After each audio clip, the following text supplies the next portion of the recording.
Brilliant classes में आपका स्वागत है। यदि आप हमारे चैनल में नया है तो चैनल को सब्सक्राइब जरूर करें, साथ में नोटिफिकेशन पाने के लिए बेल आइकन को भी दबाएं और वीडियो को लाइक और शेयर करें। धन्यवाद। आज हम लोग इस वीडियो में क्लास 10 के प्रश्नावली 14.3 का प्रश्न क्रमांक 4 को हल करेंगे। तो आइए प्रश्न को हल करने से पहले प्रश्न को पढ़ के समझ लेते हैं। प्रश्न 4 कह रहा है कि एक पौधे की 40 पत्तियों की लंबाई निकटतम मिलीमीटर में मापी जाती है तथा प्राप्त आंकड़ों को निम्नलिखित सारणी के रूप में निरूपित किया जाता है। निम्नलिखित सारणी, आप यहाँ पे देखिए, ये जो आप देख रहे हैं ये इसी को कहते हैं सारणी, इसी को कहते हैं बंटन। तो इन आंकड़ों का हमें क्या निकालना, आगे देख लेते हैं। तो पत्तियों की माध्यिक लंबाई ज्ञात कीजिए, अर्थात ये जो आंकड़ा आपको दिया हुआ है, ये जो बारंबारता आपको दिया हुआ है, इसका हमें माध्यक निकालना है। अब यदि हम सारणी को देखेंगे तो सारणी में यहाँ पे स्पष्ट पता चल रहा है कि ये जो वर्ग है ये वर्ग सतत नहीं है, लगातार नहीं है। तो इस प्रकार ये जो सतत नहीं है तो इसको हमको सतत बनाना पड़ेगा। अब यदि हम इस आंकड़े की बात करें तो इस आंकड़ा में देखिए, पहला वर्ग 15 से 20, तो दूसरा फिर कहाँ 20 से शुरू हुआ, यानी ये दोनों आपका क्या है, सेम है। फिर 20 से 25, तो अगला जो फिर वर्ग अंतराल है वो आपका 25 से शुरू हुआ। 25 से 30, तो उसका अगला 30 से प्रारंभ हुआ है। फिर अगला देखिए क्या है 35, तो 35 अगला का निम्न वर्ग सीमा फिर 35 से शुरू हुआ है। तो इसको बोलते हैं सतत, मतलब लगातार।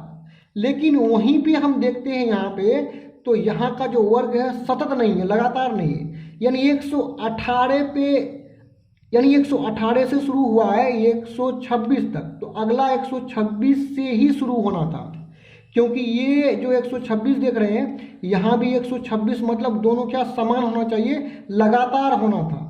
यहाँ पे लगातार नहीं हो रहा, 126 है, उसके बाद फिर उसका अगला 127 से स्टार्ट हुआ है, 127 से 135, फिर उसका अगला 136 से स्टार्ट हुआ है, फिर 136 से 144, फिर यहाँ पे देखेंगे तो 145, मतलब एक अधिक से स्टार्ट हो रहा है। लेकिन यहाँ पे जो आपका क्या है, सतत है, लगातार है, मतलब 20 पे खत्म हुआ तो 20 में शुरू हुआ, 25 में खत्म हुआ तो फिर 25 से शुरू हुआ है। तो ये सतत नहीं है, तो इन वर्गों को हमें सतत बनाना पड़ेगा। तो सतत बनाने का आसान तरीका है, वो हम आगे प्रश्न को हल करने के क्रम में देखते हैं। तो आइए प्रश्न को हल करने के लिए हम लोग यहाँ पे जो 4 नंबर है, इसको हल करने के लिए हम लोग 3 कॉलम को खींच लिए। ये पहला कॉलम, दूसरा कॉलम और तीसरा कॉलम। ये जो पहला कॉलम होगा इसमें आपको लिखना पड़ेगा वर्ग अंतराल को लिखना पड़ेगा। तो आइए यहाँ पे जो लंबाई क्या है मिलीमीटर में है, इसमें जो वर्ग आया हुआ है उन वर्गों को प्रश्न से हम लोग क्या कर लेते हैं, भर लेते हैं। तो यहाँ पे हम लोग देखते हैं कि पहला जो वर्ग है आपका, पहला वर्ग है 118 से 126। क्योंकि ये सतत नहीं है तो इन वर्गों को हमको सतत बनाना पड़ेगा, लगातार बनाना पड़ेगा।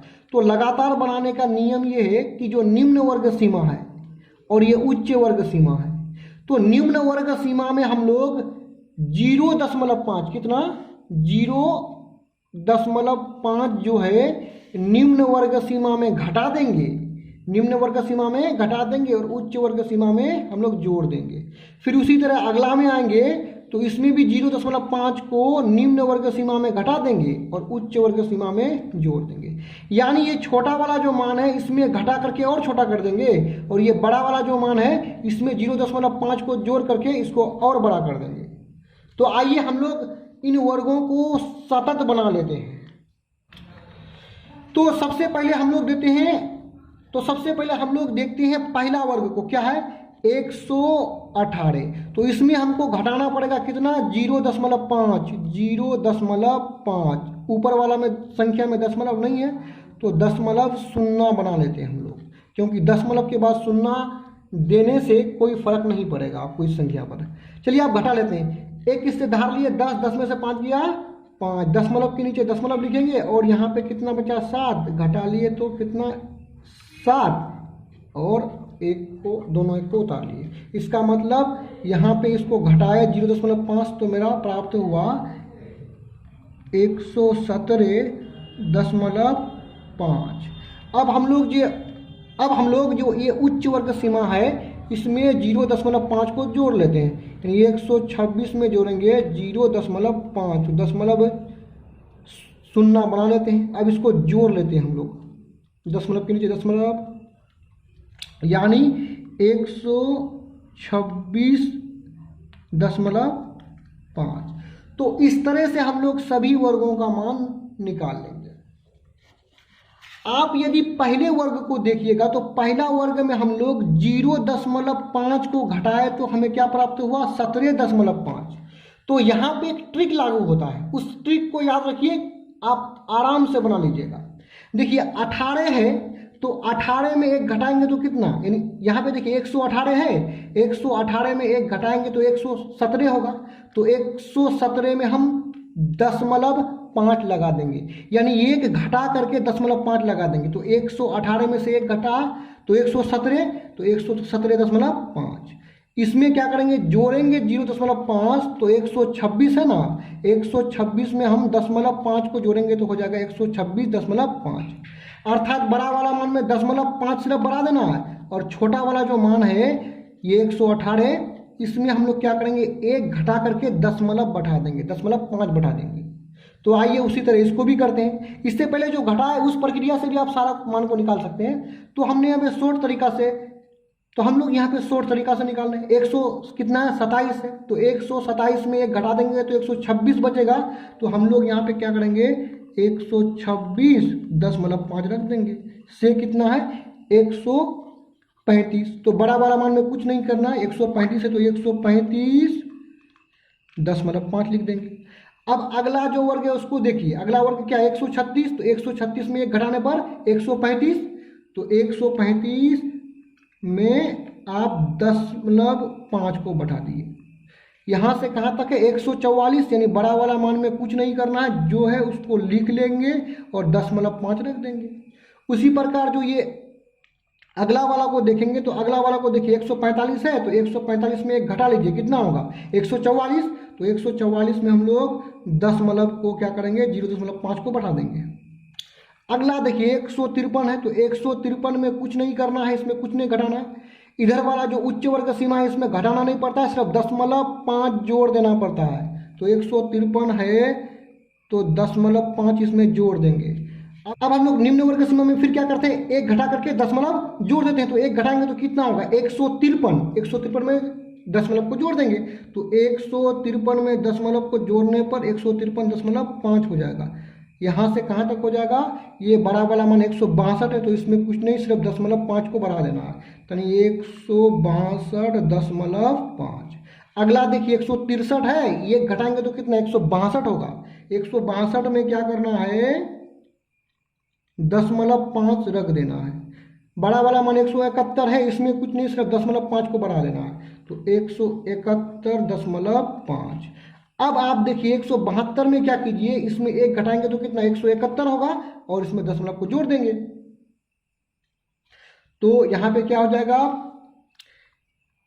171.5 से ये बड़ा वाला मान में कुछ नहीं, 0.5 को सिर्फ जोड़ दिया, यानी 180.5। तो इस प्रकार हम लोग सारा जो वर्ग है, वर्ग अंतराल जो है उसको सतत मतलब लगातार बना लेंगे। देखिए आप जो है बारंबारता में ये जो आप वर्गों को देख रहे हैं ये सतत बन गया, लगातार बन गया। देखिए 117.5 से 126.5, 126.5 में समाप्त हुआ, 126.5 से शुरू हुआ है, 135.5 में समाप्त हुआ है, 135.5 में फिर क्या हुआ है, शुरू हुआ है। इस प्रकार आप देखते हैं तो सारा जो वर्ग है वो सतत बन चुका है। अब सतत बनाने के बाद हम लोग उतार लेते हैं यहाँ पे सभी बारंबारताओं को, प्रश्न को देख करके यहाँ पे उतार लेंगे, बारंबारताओं को उतार लेंगे। अब हमें सॉल्व करना होगा, अब हमें निकालना पड़ेगा संचयी बारंबारता के कॉलम को, यानी संचयी बारंबारता के कॉलम को हमें भरना पड़ेगा। तो आइए संचयी बारंबारता के कॉलम को भी भरते हैं। यहाँ पे 3 है तो यहाँ हूबहू 3 लिख देंगे, हम लोग सेम टू सेम लिख देंगे। अगला संचयी बारंबारता निकालने के लिए 3 को 5 में जोड़ेंगे तो 8 होगा। उसी प्रकार 8 को अगला बारंबारता 9 में जोड़ेंगे तो कितना हो जाएगा, 17 हो जाएगा। फिर 17 को अगला बारंबारता 12 में जोड़ेंगे तो हो जाएगा 29 हो जाएगा। 29 को फिर 5 में जोड़ेंगे तो हो जाएगा कितना, 34 हो जाएगा। 34 को फिर अगला बारंबारता 4 में जोड़ेंगे तो 38, और 38 को 2 में जोड़ेंगे तो यहाँ पे हमें प्राप्त होगा 40। अब हम लोग क्या करते हैं, यहाँ पे दो लकीर को खींच लेते हैं और यन का मान निकाल लेते हैं। तो आइए इस प्रकार हम लोग लकीरों को खींच लिए, दो लकीरों को, अब यन का मान निकाल लेते हैं। यन हम लोग जानते हैं यन क्या होता है, बारंबारताओं का योगफल। माध्य में आप इसको सिग्मा एफ लिखते थे, लेकिन माध्यक में इसे यन से सूचित करना पड़ता है। तो चलिए आइए सभी बारंबारताओं को जोड़ लेते हैं। यदि सारे बारंबारताओं को हम जोड़ेंगे तो योगफल प्राप्त होगा कितना, 40। उसी को यन से सूचित करते हैं। आप हमेशा याद रखिएगा, जो सबसे अंतिम वाला संचयी बारंबारता होगा और जो यन का मान होगा वो दोनों क्या होगा, समान होगा, एक ही होगा। अब हम लोग क्या निकालेंगे, माध्यक निकालेंगे, लेकिन माध्यक के इस सूत्र का प्रयोग करने से पहले हमको माध्यक वर्ग निकालना पड़ेगा। तो आइए माध्यक वर्ग निकालते हैं। अब यहाँ देखिए प्रश्न में आप देखते हैं कि यन का मान कितना निकला है, यन का मान आपका 40 निकला है, तो यन बराबर 40 लिख देंगे हम लोग। अब हम लोग अपने मन से क्या करेंगे, n/2 निकाल लेंगे। ये अपना मन नहीं, बल्कि ये आपके जो प्रश्न को हल कर रहे हैं उसका एक प्रोसेस है कि n का मान जो भी होगा उसका आधा आपको निकालना पड़ेगा, यानी n/2 आपको निकालना पड़ेगा। तो आइए इसको निकाल लेते हैं। n/2, n का मान कितना, 40, तो 40/2, 40 को 2 से भाग देने पर प्राप्त हो जाएगा कितना, 20। अब n/2 हम लोग क्यों निकालते हैं उसको आगे देखिए। तो n/2 जो भी निकले, हम लोगों का यहाँ पे 20 निकला है, तो हम लोग n/2 यानी 20 से ठीक बड़ी संचयी बारंबारता को देखते हैं। तो 20 से ठीक बड़ी संचयी बारंबारता आपका यहाँ पे कितना है, 29 है। वैसे बड़ा तो ये सब भी है, लेकिन ठीक बड़ा यानी समीप में सबसे बड़ा कौन है, 29 है। उसी के सामने वाले वर्ग को हम कहेंगे, क्या कहेंगे, इसको माध्यक वर्ग कहेंगे। अर्थात माध्यक वर्ग हम लोगों को प्राप्त हुआ 144.5। अब इसी प्रोसेस को हम लोग थोड़ा सा यहाँ पे लिख लेते हैं। यहाँ पे हम लोग लिख लेते हैं 20 से ठीक बड़ी संचयी बारंबारता कितना, देखिए हम लोग 20 से ठीक बड़ी संचयी बारंबारता 29 को देखिए यहाँ पे हम लोग लिख लेंगे। अब हमें क्या करना है, अब लिखना हमें माध्यक वर्ग, माध्यक वर्ग। अब 29 के सामने वाला ही जो वर्ग होगा इसी को कहेंगे माध्यक वर्ग। अर्थात माध्यक वर्ग 144.5 से 153.5। तो माध्यक वर्ग को यहाँ हम लोग लिख लेते हैं 144.5 से 153.5 होगा। अब हम लोग आसानी से सूत्र का प्रयोग कर सकते हैं। ये सूत्र आपके सामने रहा। इस सूत्र को प्रयोग में लाने से पहले हम लोग यल, n/2, CF, F और H का मान निकाल लेते हैं। तो आइए सबसे पहले हम लोग निकालते हैं, यहाँ पे यल का मान निकाल लेते हैं। तो यल बराबर होता है बहुलक वर्ग की निम्न सीमा। यदि बहुलक वर्ग को देखेंगे तो ये निम्न सीमा है, ये उच्च सीमा है, यानी यल बराबर हो गया 144.5। अब हम n/2 का मान निकाल लेते हैं। n/2 अभी अभी आप कितना निकाले, 20 निकाले, तो वहाँ से यहाँ पे लिख लीजिए। अब आगे निकालना है CF। CF को देखिए, CF और F दो चीज़ को आपको थोड़ा सावधानीपूर्वक देखना है। CF क्या होता है इसको देखिए। अब हम लोगों का माध्यक वर्ग क्या है, 144 से 144.5 से 153.5। तो माध्यक वर्ग का जो संचयी बारंबारता होता है उससे ठीक पहले की संचयी बारंबारता को हम लोग CF बोलते हैं। अब F किसको कहेंगे, ये माध्यक वर्ग आप देख रहे हैं, इस माध्यक वर्ग की ही बारंबारता को हम लोग क्या कहेंगे, F कहेंगे। अर्थात CF वाला कॉलम में CF प्राप्त होगा, F वाला कॉलम में F प्राप्त होगा। तो आइए हम इन दोनों को मानों को यहाँ पे उतार लेते हैं। CF का मान कितना है, 17 है, और F का मान है 12। उतार लेते हैं। CF है 17 और F है 12। इस प्रकार हम लोग यहाँ पे उतार लिए, और अंत में हम लोग H का भी मान निकाल लेंगे। H होता है उच्च वर्ग सीमा माइनस निम्न वर्ग सीमा, यानी बहुलक वर्ग का जो बड़ा मान है उसमें हम लोग छोटा वाला मान को क्या करेंगे, घटाएंगे, तो हमें यहाँ पे प्राप्त होगा 9। आइए अब माध्यक का सूत्र का प्रयोग करके माध्यक निकाल लेते हैं। तो यहाँ पे माध्यक का सूत्र होता है L plus n/2 minus C F. देखिए यहाँ पे n/2 है, ये n/2 जो यहाँ पे है वही ये चीज़ यहाँ पे है, n/2 माइनस सी एफ बट्टा एफ इंटू एच। आइए इसको हल कर लेते हैं। यल का मान यहाँ पे देख लेते हैं हम लोग 144.5 प्लस n/2 कितना निकाले 20 माइनस है तो माइनस, सी एफ को देख लेते हैं, सी एफ कितना है 17 है, यहाँ पे लिख लिए, एफ कितना है 12 है, गुना एच का मान कितना है 9 है, यहाँ पे लिख लिए। अब यहाँ काटता है तो काट लेते हैं, 4 तिया 12 3 तिया 9। चलिए इधर हम लोगों का जगह है तो इधर भी आगे बढ़ा सकते हैं हम। यहाँ पे कितना 144.5 प्लस, अब यहाँ पे देखिए 20 से 17 घटेगा तो प्राप्त होगा हमें 3 और बट्टा में क्या है 4 है और यहाँ पे गुना में आपका 3 होगा। आइए इसको फिर आगे बढ़ा लेते हैं हम लोग, बराबर 144.5 प्लस 3 तिया 9, ये 3 ऊपर से गुना होगा तो 3 तिया 9, 9/4। अब आगे इसको बढ़ा लेते हैं हम लोग 144.5 प्लस, अब 9 को 4 से भाग लगा लेते हैं हम लोग, बचा 0 4 5 6 20 यानी 2.25 2.25। यदि इन दोनों को हम जोड़ेंगे तो प्राप्त होगा 146.75। पत्तियों की लंबाई मिलीमीटर में है तो यहाँ पे हम लोग लिख देंगे यम। ये आपका हो गया आंसर। यदि आप मेरे चैनल में नए हैं तो चैनल को सब्सक्राइब जरूर कीजिएगा। इस तरह का और भी वीडियोस को देखने के लिए हमारे चैनल के प्लेलिस्ट में जाकर के आप देख सकते हैं। वीडियो देखने के लिए धन्यवाद।